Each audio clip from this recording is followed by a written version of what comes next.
Praktikumnya itu, satu praktikum itu bisa 4-5 jam dan praktikumnya itu bisa tiap hari. Jadi banyak waktu untuk di laboratorium.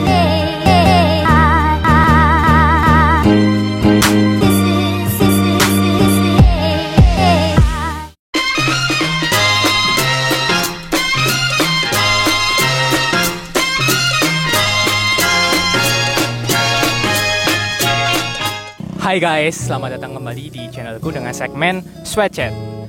Jadi di episode kali ini, aku sudah bersama dengan salah satu temanku. Boleh kenalan diri, namanya siapa? Halo semuanya, saya Rizky Aditya Dwi Kurniawan, biasa dipanggil Rizky atau Adit dari Farmasi UGM. Wah, udah lama gak ketemu nih, apa kabar Riz? Alhamdulillah baik. Wah, jadi di video kali ini, aku pengen tanya-tanya nih seputar kuliahmu, gak apa-apa kan ya? Enggak apa-apa. Oke, sip. Jadi tadi kan kamu masuk di kuliah di Farmasi UGM kan ya? Jadi kenapa sih kamu pilih Farmasi UGM? Sebenarnya yang pertama itu menjadi pertimbanganku untuk melanjutkan studi itu universitasnya. Jadi saya tuh memilih UGM karena UGM itu merupakan universitas yang bagus dan lokasinya pun tidak begitu jauh dari rumah saya. Jadi bisa dijangkau karena saya tidak kos, jadi bisa dilaju kalau dalam bahasa Jawanya kayak gitu.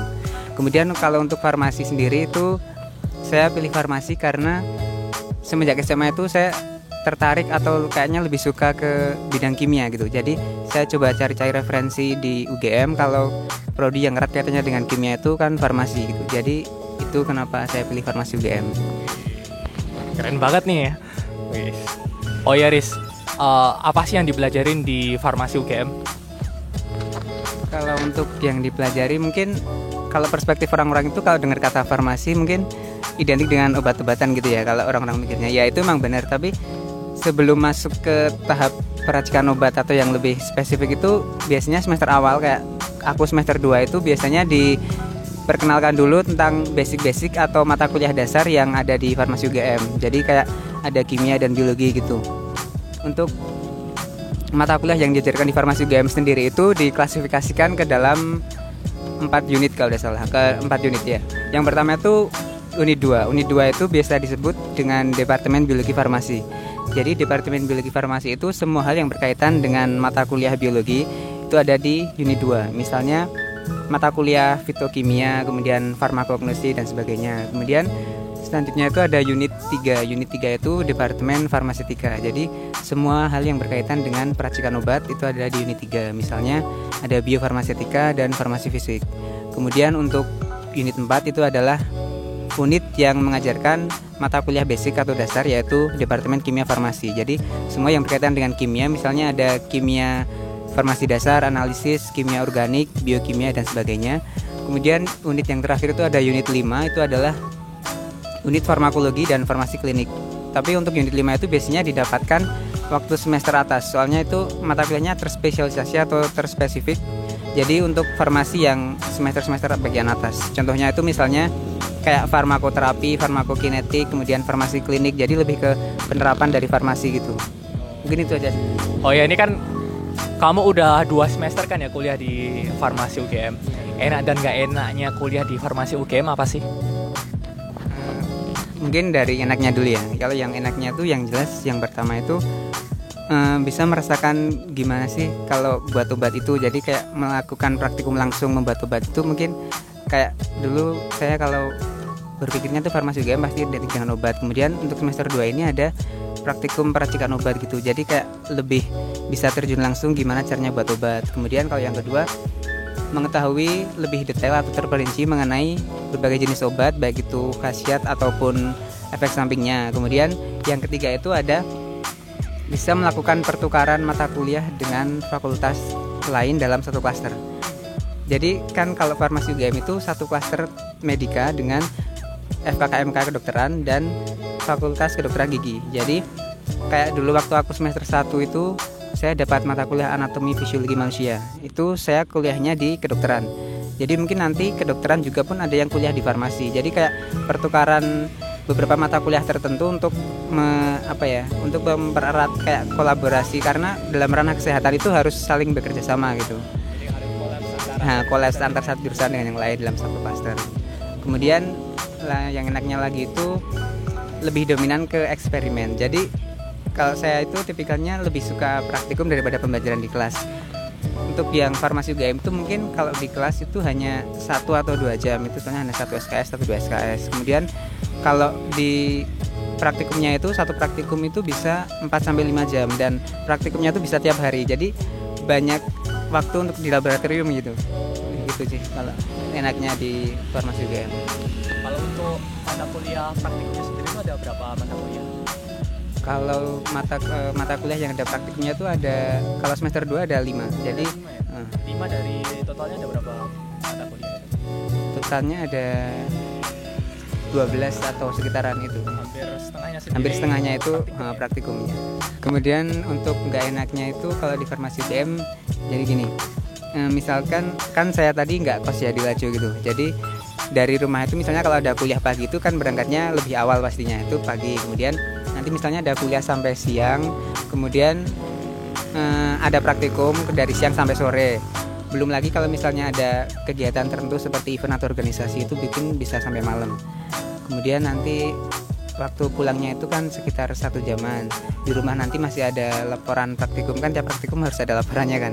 Jadi apa ya, memang Jadi budak laporan. jadi itu kan harus waktunya itu kayaknya, soalnya banyak waktu buat ya istilahnya mungkin ngabis dulu lah, soalnya kan harus banyak laporan juga. Jadi mungkin itu aja sih kalau nggak enaknya. Jadi memang harus benar-benar bisa bagi waktu soalnya kalau di farmasi. Oke. Kalau pengalaman paling berkesan selama kuliah di sana tuh apa sih? Untuk pengalaman yang paling berkesan itu waktu praktikum, boleh nggak nih?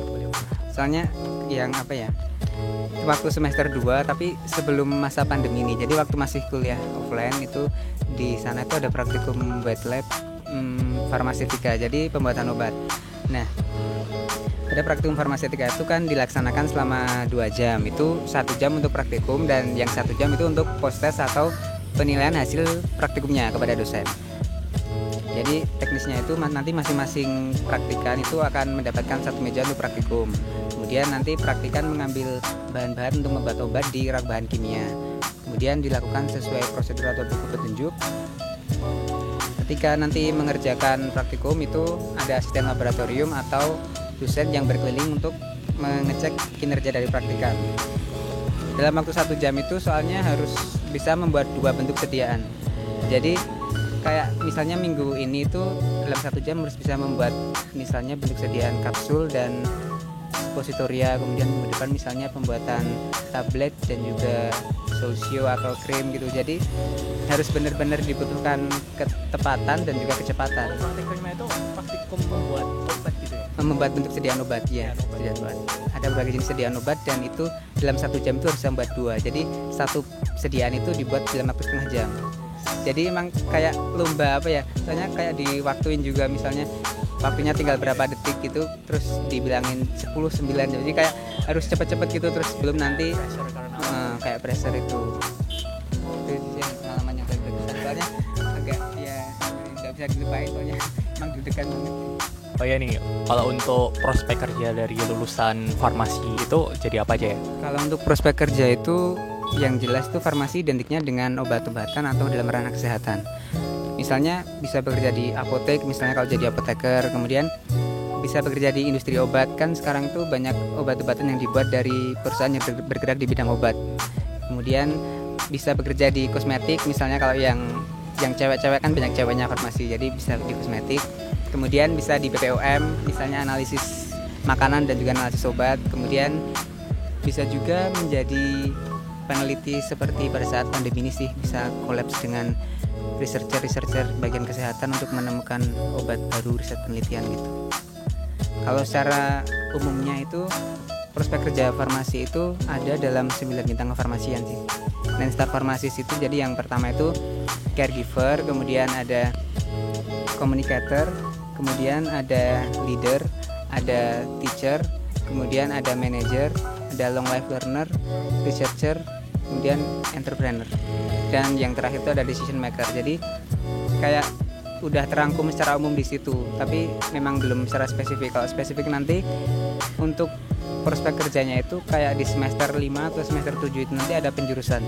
Jadi misalnya ada mungkin kalau yang suka farmasi yang hitung-hitungan dan berkaitan dengan teknologi itu bisa masuk farmasi sains dan teknologi, itu biasanya banyak cowoknya. Kemudian kalau yang suka di rumah sakit mungkin itu bisa juga di farmasi klinik, itu biasanya cewek. Kemudian ada yang suka di bagian obat herbal atau farmakoterapi, itu juga banyak. Jadi nanti ada kayak penjurusan di semester atas. Oke, keren banget nih ya. Oh ya nih Riz, kalau untuk skor UTBK masuk ke farmasi UGM sendiri, kalau untuk angkatanmu kemarin berapa ya? Skor UTBK untuk masuk farmasi itu sekitar 650-an sih. Rata-rata ya? Sekitar rata-rata segitu. Ya itu mungkin kurang apa ya, nggak terlalu tinggi kalau dibanding sama satu klaster. Soalnya kalau kedokteran itu ya mungkin mendekati 700 lah mungkin. Kalau mungkin pengen di kesehatan itu mungkin bisa di farmasi untuk yang soalnya kalau kedokteran atau FKG itu mungkin agak lebih tinggi dalam satu klaster. Oh iya, untuk penutup nih, untuk closing, kira-kira ada tips and trick atau saran nggak nih buat para pejuang PTN tahun ini? Ya mungkin kalau aku cuma kasih tips aja yang jelas itu, yang pertama itu harus ada niat untuk melanjutkan studi atau kuliah itu dalam bidang yang benar-benar disukai. Jadi jangan sampai mungkin karena hanya menuruti gengsi atau menjaga image itu terus mungkin masuk ke jurusan yang sebenarnya tidak disukai. Soalnya kan mungkin banyak yang minder kalau misalnya masuk ke jurusan yang notabene-nya itu dianggap kurang bergengsi dalam masyarakat. Jadi yang jelas itu soalnya yang menentukan keberhasilan diri dalam menimba ilmu itu adalah diri sendiri dan bukan orang lain. Jadi yang pasti itu intinya adalah kalau sudah berniat dengan sungguh-sungguh itu mencoba untuk optimis, kemudian berusaha dengan keras dan tetap berdoa. Soalnya usaha yang disertai doa itu tidak akan sia-sia dan pastinya nanti akan ada jalan yang terbaik bagi kita. Tetap semangat dan jangan pantang menyerah itu. Oke nih guys, mungkin sekian aja untuk video episode kali ini. Apabila kalian masih punya pertanyaan nih seputar farmasi UGM, bisa tanyain aja langsung di Instagram Rizky di bawah ini. Oke, apabila kalian punya request untuk bahas jurusan dari mana dan dari universitas mana, boleh aja langsung request di kolom komentar di bawah. Dan jangan lupa untuk terus subscribe, like, and share video ini. Thank you for watching and see you next time.